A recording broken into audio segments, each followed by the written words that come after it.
साथियों, आज की ये बेहद चौंकाने वाली घटना उत्तर प्रदेश के आगरा जिले से है, जहां की रहने वाली एक लड़की जब एक दिन नहाने के लिए गई तब उसे इस बात का बिल्कुल भी अंदाजा नहीं था कि कोई उसका चुपके से वीडियो बना रहा है। लेकिन जल्द ही उसे पता चल गया कि आखिरकार उसका वीडियो क्यों बनाया गया था। और जब ये बात सामने आई तब ऐसी घटना घटी जिसका खुलासा पूरे 20 महीनों बाद हुआ। और यकीन मानिए, जब सच बाहर आया तो इस खौफनाक घटना को जानने के बाद हर किसी की रूह कांप गई। तो साथियों, ये पूरी घटना शुरू होती है उत्तर प्रदेश के आगरा जिले से। आगरा जिले का एक छोटा सा गांव है जिसे लोग मलपुरा के नाम से जानते हैं। अब हुआ ये कि 20 फरवरी 2024 को जब यहाँ के रहने वाले कुछ लोग सड़क किनारे से गुजर रहे थे, तब सड़क किनारे एक खेत के बिल्कुल आखिरी छोर पर उन्हें कुछ अजीब सा दिखाई दिया। और जब उस अजीब सी चीज को देखने के लिए लोग वहां पहुंचे तो वहां का नजारा देखकर उनके हाथ पैर कांपने लगे, क्योंकि वहां पर एक व्यक्ति का जला हुआ शव पड़ा हुआ था और शव के ठीक बगल में एक नीले रंग का ड्रम था। वैसे नीले ड्रम के तो आपने बहुत सारे किस्से सुने होंगे, लेकिन ये मामला थोड़ा हटकर था। अब जैसे ही लोगों ने जला हुआ शव देखा और बगल में पड़ा हुआ नीला ड्रम, तब उन्होंने तत्काल इसकी सूचना पुलिस को दी और कुछ ही देर में पुलिस मौके पर पहुंच गई। मौके पर पहुंचने के बाद पुलिस ने पूरी जगह का अच्छी तरह से मुआयना किया, फॉरेंसिक एक्सपर्ट्स को बुलाया। लेकिन अब पुलिस के लिए सबसे बड़ा सवाल था कि आखिर मरा हुआ व्यक्ति कौन था, क्योंकि शव इतनी बुरी अवस्था में था कि उसकी पहचान करना लगभग नामुमकिन था। और ऐसे मामलों में कई बार कपड़ों से पहचान हो जाती है, लेकिन यहाँ तो कपड़ा छोड़िए, शव को इतनी बुरी तरह से जलाया गया था कि उसके जिस्म का रेशा रेशा तक जल चुका था। और ऐसी स्थिति में शव की पहचान करना बेहद मुश्किल था। लेकिन उसके बाद भी पुलिस ने गांव वालों से बात की ताकि कोई ना कोई शव की शिनाख्त कर ले। लेकिन गांव के किसी भी व्यक्ति को समझ में नहीं आ रहा था कि आखिर ये शव किसका है। और जब शव की पहचान ना हो सकी तब पुलिस ने शव को अपने कब्जे में लिया और पीएम के लिए भेज दिया। पुलिस अब अपनी जांच में जुटी हुई थी ताकि जल्द से जल्द शव की शिनाख्त हो जाए और इस गुत्थी को सुलझाया जा सके। इसके लिए पुलिस ने हाल ही में हुए गुमशुदा लोगों की रिपोर्ट खंगालनी शुरू की और तब उन्हें पता चला कि 18 फरवरी 2024 को मलपुरा का रहने वाला 18 साल का राकेश अचानक गायब हो गया था, जिसकी गुमशुदगी की रिपोर्ट उसके पिता लाल सिंह ने दर्ज करवाई थी। अब जैसे ही पुलिस को इस बात का पता चला, उन्होंने राकेश के परिवार वालों को शव की शिनाख्त करने के लिए बुलाया। लेकिन शव की हालत देखकर परिवार वालों ने भी शव को पहचानने से मना कर दिया। उन्हें बिल्कुल भी नहीं लग रहा था कि ये उनके बेटे का शव है। और ऐसे में पुलिस को जो थोड़ी बहुत उम्मीद थी वो भी टूट गई। लेकिन यहाँ पर पुलिस ने हार नहीं मानी। इस बात को कंफर्म करने के लिए कि ये शव राकेश का है या नहीं, उन्होंने राकेश के परिवार वालों का डीएनए सैंपल लिया और शव के डीएनए के साथ मैच करवाने के लिए फॉरेंसिक लैब भेज दिया।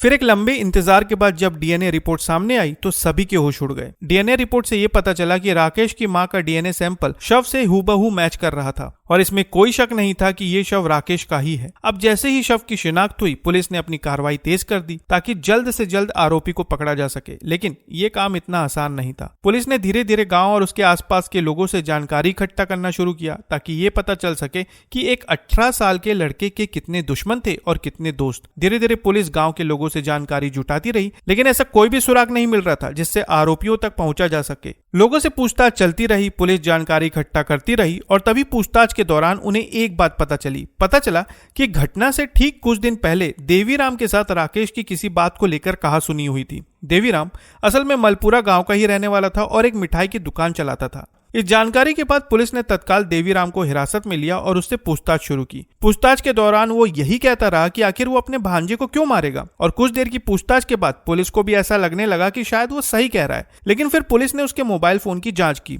और जांच के दौरान कुछ ऐसे ऑडियो क्लिप सामने आए जिन्हें सुनने के बाद सारा सच सामने आ गया। ये ऑडियो क्लिप देवीराम ने अपने भांजे राकेश को भेजे थे और इस ऑडियो क्लिप से साफ पता चल रहा था कि इन दोनों के बीच काफी लंबे समय से विवाद चल रहा था। ऑडियो क्लिप मिलने के बाद पुलिस ने जब देवीराम से सख्ती से पूछताछ की तब उसने एक ऐसा सच बयां किया जो बेहद ज्यादा खौफनाक था। मीडिया सूत्रों के अनुसार ये बात सामने आई कि देवीराम के घर उसके भांजे राकेश का अक्सर आना जाना लगा रहता था और इसी तरह एक दिन जब देवीराम की बेटी नहाने गई तब चुपचाप राकेश ने उसका आपत्तिजनक वीडियो बना लिया और वीडियो बनाने के बाद वो लगातार उसे ब्लैकमेल कर रहा था। इसके बाद लड़की ने यह बात अपने पिता देवीराम को बता दी और जैसे ही उसे इस बात का पता चला, उसका गुस्सा 7वें आसमान पर पहुंच गया और उसने ठान लिया कि वो इस बात का बदला लेकर ही रहेगा। फिर 18 फरवरी 2024 की रात को देवीराम ने राकेश को किसी बहाने से अपनी मिठाई की दुकान पर बुलाया और जैसे ही राकेश वहां पर पहुंचा, मौका देखकर अचानक देवीराम ने उस पर हमला कर दिया। कुछ ही देर में राकेश की सांसें हमेशा के लिए थम गई। लेकिन अब देवीराम के लिए सबसे बड़ा काम था शव को ठिकाने लगाना और वो ये काम अकेले नहीं कर सकता था, इसलिए इस काम में उसने अपने भतीजे की मदद ली। फिर दोनों ने मिलकर राकेश के शव को एक नीले ड्रम में रखा और लोडर गाड़ी में रखकर उसे खारी नदी लेकर गए।